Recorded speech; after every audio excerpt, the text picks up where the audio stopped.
agency scientists decide deadly botulinum is a perfect poison for the beard. They were plastic, just a little bitty capsule, very small. You could not taste it, you could not smell it. If that pill was dropped in liquid, hot or cold, they would instantaneously dissolve and leave no after effect as to smell or taste or anything.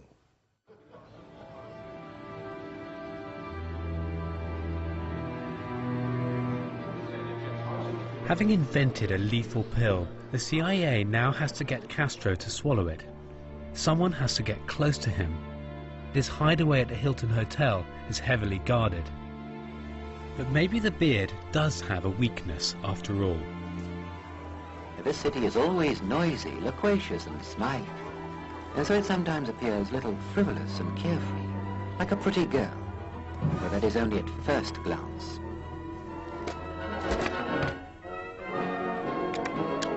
It's a city that can show Spartan courage, and the pretty girls, it seems, aren't really so frivolous at all.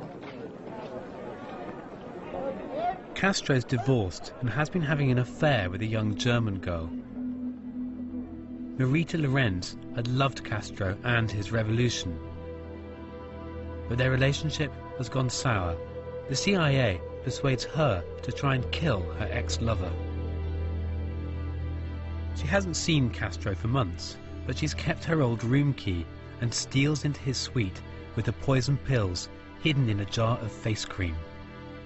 As Marita told me the story, the first time I heard it was from her, she had put the pills in her cold cream jar.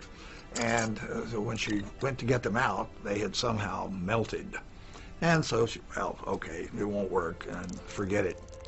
Castro had asked her when she came back if she'd come back to kill him. And she said, yes, Fidel, she had. What I remember is that she began to cry at the beginning, and that in several minutes she could not tell any word to me. And so he handed her his pistol. He was stretched out on the bed, fully clothed in his dungarees, and handed her the pistol and said, well, then do it. And she said she held the pistol, pointed at him for a minute, and then she put it down and said, I can't, Fidel. And he said, of course you can't. No one can.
Fundamental information on compounds that would be capable of causing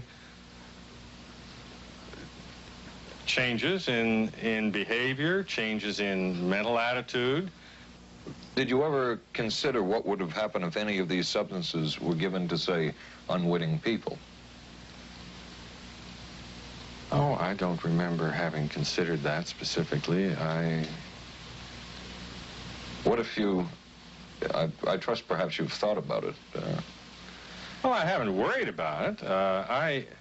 Your question again, what would I have thought had I known that any of these substances would have been given to unwitting persons? You mean a hostile agent of another government? No, I mean think that was probably one of the things they had in mind. I mean testing it out on an American citizen. I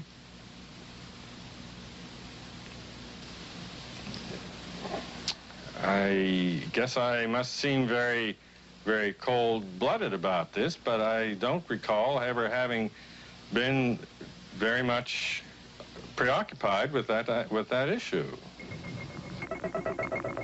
But many drugs were tested in this way.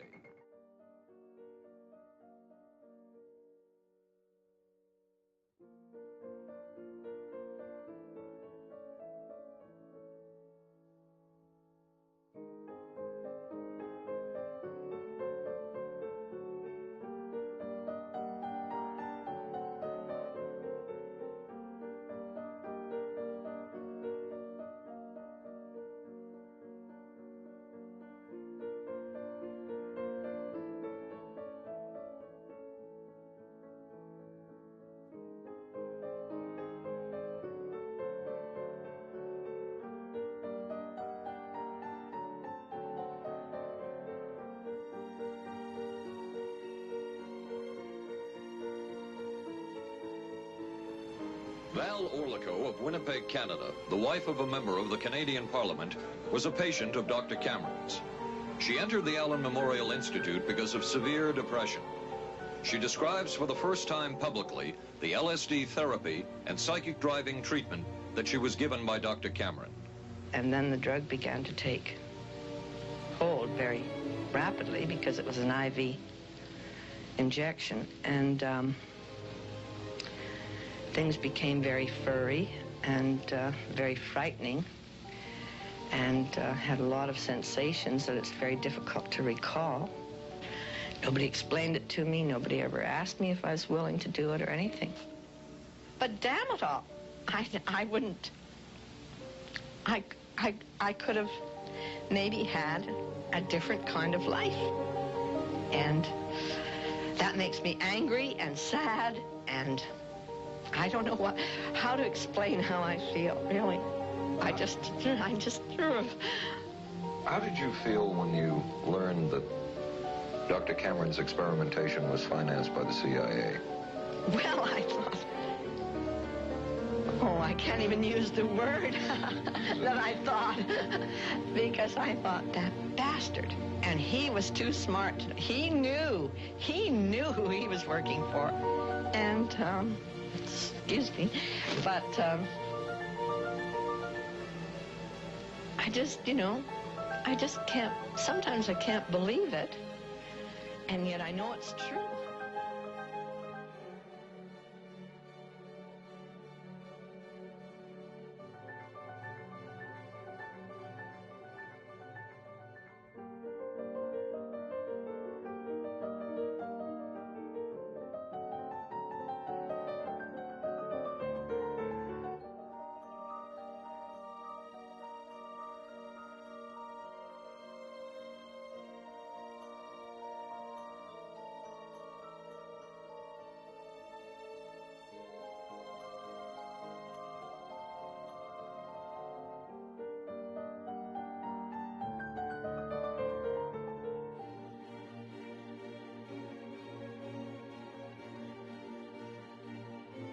Set up so-called safe houses for the CIA in New York, here in Greenwich Village, and later in San Francisco, in this hotel, and in an apartment atop Telegraph Hill with a commanding view of San Francisco Bay. While the existence of these safe houses was disclosed last year, details of what took place within them has not been told. A former CIA official who worked in the safe houses reveals that they were used not only for drug testing, but to study sexual behavior and how it could be used to manipulate people. We did quite a study of prostitutes and their behavior. How do you take a woman who is willing to use her body to get money out of a guy to get him to talk about things which are much more important, like state secrets. We learned a lot about human nature in the bedroom. We started to pick up knowledge that could be used in operations. There would be victims in all of this, but as the agency knew, they couldn't fight back. Some entries from George White's diaries. Clarice gets horrors. Janet, sky high. As one agency memo says, we have no answer to the moral question. The safe houses were not the only testing grounds. Millions of dollars would be spent on LSD research at universities throughout the country. And word would begin to spread on campus about this so-called mind-blowing drug. And suddenly, there was the counterculture of the 60s. I give the CIA a total credit for sponsoring and initiating the entire consciousness movement, counterculture events of the 1960s. Dr. Timothy Leary, the 1960s Johnny Appleseed of LSD.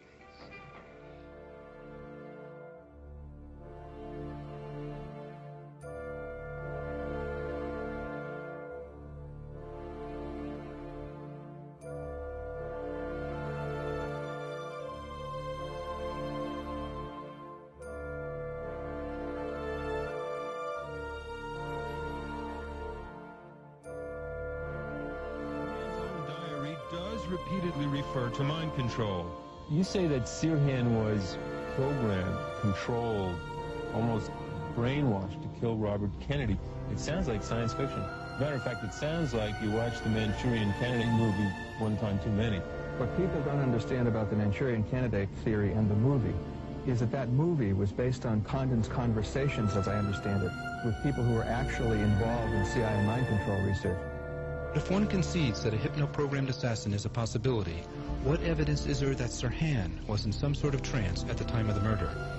I think the best evidence for Sirhan's hypno-programming comes from, first of all, his behavior before, during, and after the crime.